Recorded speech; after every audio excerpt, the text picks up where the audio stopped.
দিদি চুপি দিদি আমায় টাকা দেও না। আরে কালকে সবাই মেলায় ঘুরতে যাচ্ছে, আমাকে কেউ নিলেও না যদি টাকা না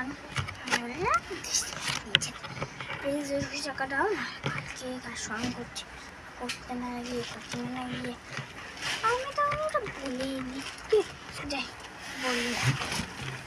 দাঁড়া দাঁড়া কোথায় যাচ্ছিস বলিস না, বলি মা বড় সব টাকা ভ্যাবিয়ে বেড়াবে, শুনলি তো সেই ইয়েতে যাবে, ওখানে গিয়ে সবাইকে বলবে এই টাকাটা হাতে 200 টাকা, হাতে 100 টাকা 100 টাকা 200 টাকা নোটে আমি 200 টাকা নিতে প্লিজ ম্যানেজ কর না, আমাদেরকে সব কিছু দিচ্ছে তোকে প্লিজ আমার অ্যাকাউন্টটা বলবো, প্লিজ ম্যানেজ কর টাকাটা।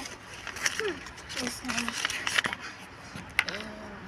ম্যানেজ করে নেবো, তাহলে আমি টাকাটা এই টাকাটা এই হতো না, আমার 500 টাকা চাই। 500 টাকা মোটামুটি ঠিক আছে, 500 টাকা খুব বেশি কম না, 500 টাকা হলে খুব বেশি ভালো হতো।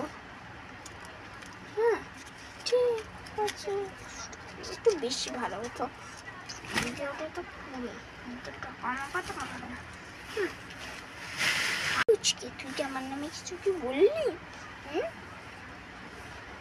মনে হলো কিছু বিড়বিড় করে বলছিস মনে মনে।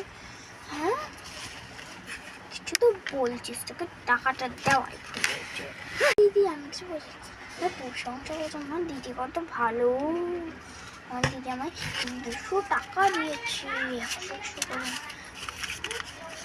100 টাকা দিয়েছে, আমি ভালোবাসবো তো বলো। দেখে নেবো। তো বাবা রেডি হয়ে নিয়েছে, এবার মেলায় যেতে হবে, যাই। এই যে মারও আমার ঠাকুমাও এখানে নেই, মামিও সবাইকে এই এখানে ঠিক আছে না, এবার যাই। কি রে তারা কোথায় যাচ্ছিস? তো কাজের মধ্যে না ভালো লাগে। আচ্ছা বল কোথায় যাচ্ছিস মা? তোর মা কি করছে রে মা, বলবি আমার? তোর মাকে একটু পাঠানো আসবো না, খুব কাজ আছে কুটকে আমার, প্লিজ পাঠাস না আমার, এত কাজে করা যায়। এই তুই কোথায় যাচ্ছিস বলতে, তো রেডি হয়ে সেজে যে বল বল কোথায় যাচ্ছিস? যাচ্ছি গো, দেখো